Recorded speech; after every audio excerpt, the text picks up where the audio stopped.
సామాజిక మార్పులకు సూత్రధారులైన ఆ మహనీయులు చేసిన గొప్ప త్యాగాలను అర్థం చేసుకున్నారు. అణచివేతకి గురైన సామాన్య జనంలో వారు ఆత్మగౌరవాన్ని, చైతన్యాన్ని తీసుకురావడం కోసం తమ జీవితాలని ఎలా త్యాగం చేశారో తెలుసుకున్నారు. ఆ మహనీయుల్లో ముఖ్యంగా మహాత్మా జ్యోతిబా పూలే, ఛత్రపతి సాహు మహారాజ్, నారాయణ గురు, బాబాసాహెబ్ డాక్టర్ అంబేద్కర్ ప్రముఖులు. బాబాసాహెబ్ అంబేద్కర్ చెప్పిన కొన్ని మాటలు కుమారి మాయావతిని ఎంతో ప్రభావితం చేశాయి. డాక్టర్ బాబాసాహెబ్ అంబేద్కర్ ఇలా అన్నారు: రాజకీయ అధికారం అనేది ఒక మాస్టర్ కీ వంటిది. దాని సాయంతో ప్రజలు తమ అభివృద్ధికి, ఆత్మగౌరవానికి అవసరమైన అన్ని తలుపులను తెరుచుకోగలుగుతారు. ఈ వాక్యమే మాయావతిలో ప్రేరణ కలిగించింది.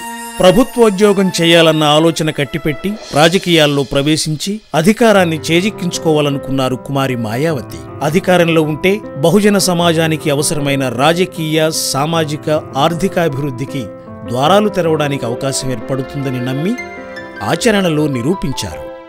राजनीतिक सत्ता के बिना हम इस देश में जो गैर बराबरी के आधार पर जो सामाजिक व्यवस्था बनी है तो उसको ఈ దేశంలో రాజకీయ అధికారం లేకుండా అసమానతల ఆధారంగా ఏర్పడిన సామాజిక వ్యవస్థని మార్చలేము.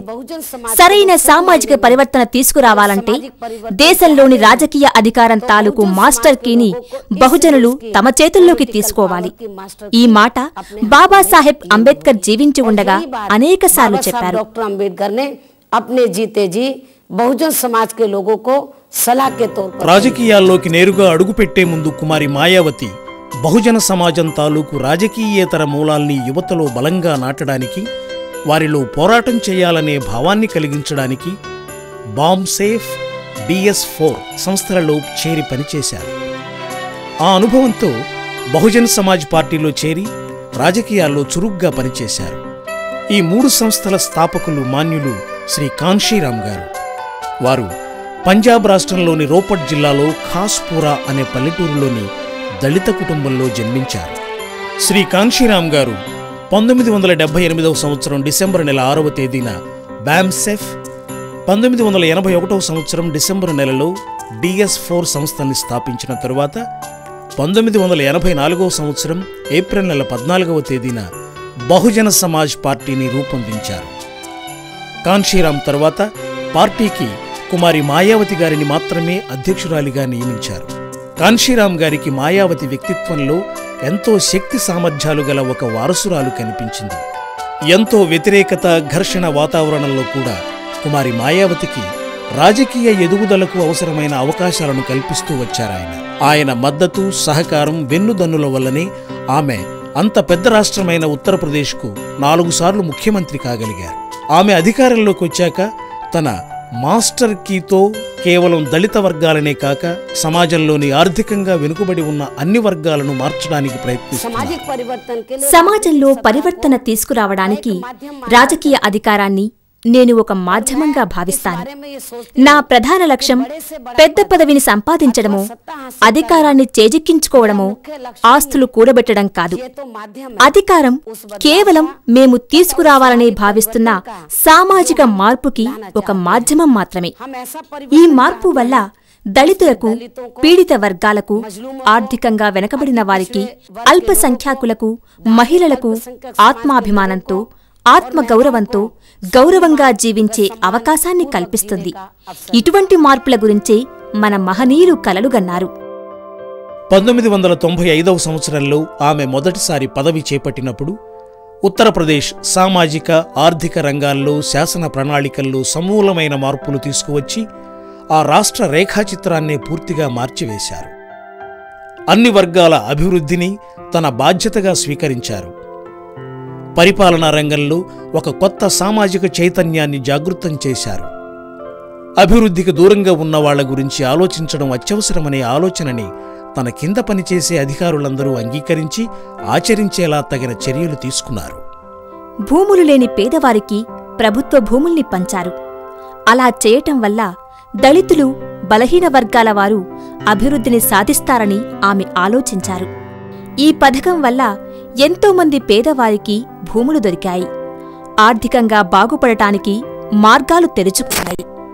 ఈ కార్యక్రమం ఆమె ముఖ్యమంత్రి అయిన ప్రతిసారీ కొనసాగింది. భూములు లేని దళితులకు, బలహీన వర్గాల వారికి భూముల పట్టాలను ఇవ్వటానికి ఆమె చట్టాలని మార్చారు. పట్టాలు ఇచ్చే అధికారాన్ని తహసీల్దారులకి అప్పగించారు.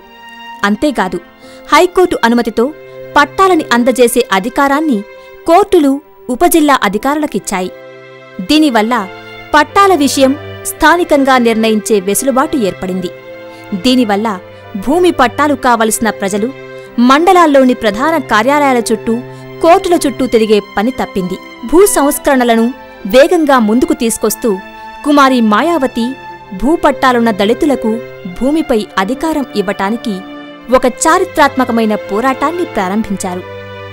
పట్టాలున్న దళితుల భూములను అక్రమంగా కబ్జా చేసిన భూబకాసురులను వెంటనే ఖాళీ చేయాలని, దానితో పాటు ఎంతకాలంగా ఆ భూమి కబ్జాదారుల చేతుల్లో ఉందో అన్ని రోజులకు జరిమానా విధించి వసూలు చేయమని ఆమె జిల్లా కలెక్టర్లను గట్టిగా ఆదేశించారు. ఈ సాహసోపేతమైన నిర్ణయం కారణంగా మొదటిసారి దళితులకు, బలహీన వర్గాలకు ఒక జీవనాధారం దొరికింది. అంతేకాక షెడ్యూల్డ్ కులాల చేతుల్లోకి ఇప్పుడే అధికారం వచ్చిందని, అది తమ ప్రభుత్వం అనే భరోసా, మాయావతి నాయకత్వం పట్ల ఒక నమ్మకం ప్రజల్లో ఏర్పడింది. ఉత్తరప్రదేశ్లో మాయావతి గారి ప్రభుత్వం వచ్చినప్పటి నుంచి ఒక పోరాటం లాంటిది సాగుతోంది. దానివల్ల మా గ్రామంలో పట్టాలున్న దళితులందరికీ మా తాలూకా ఆఫీసు నుంచి ఒక బృందం వచ్చి భూముల్ని కొలిచి మాకు అప్పగించి మరీ వెళ్ళింది. కుమారి మాయావతి చేసిన ఇంకో గొప్ప నిర్ణయం ప్రకారం షెడ్యూల్డ్ కులాలకు, తెగలకు భూముల యాజమాన్యం దక్కేట్టు చేశారు. పంచాయతీ భూములను బలహీన వర్గాలు అక్రమంగా ఆక్రమించుకున్నారని కోర్టులో ఉన్న కేసులన్నిటినీ ఆమె కొట్టివేయించారు.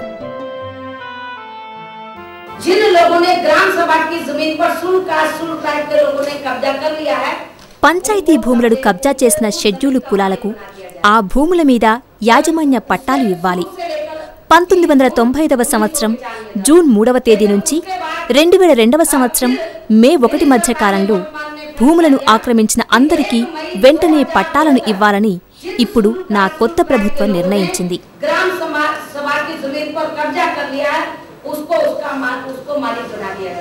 ఈ సాహసోపేతమైన నిర్ణయం వెనుక మాన్యులు శ్రీ కాన్షీరాం ఒకానొక సందర్భంలో ప్రభుత్వం వద్ద ఉన్న భూములన్నీ మనవే అని చెప్పిన మాటల ప్రభావం ఉందని తెలుస్తోంది.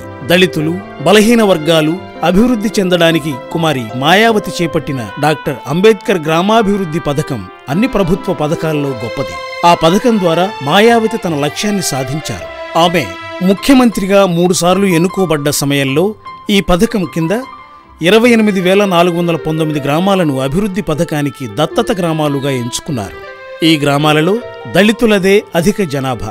ఆ గ్రామాలలో మరో 11 ముఖ్యమైన అభివృద్ధి పథకాలను అమలుపరిచారు. దీనివల్ల ఇంతవరకు 17,607 కిలోమీటర్ల తారు రోడ్ల నిర్మాణము,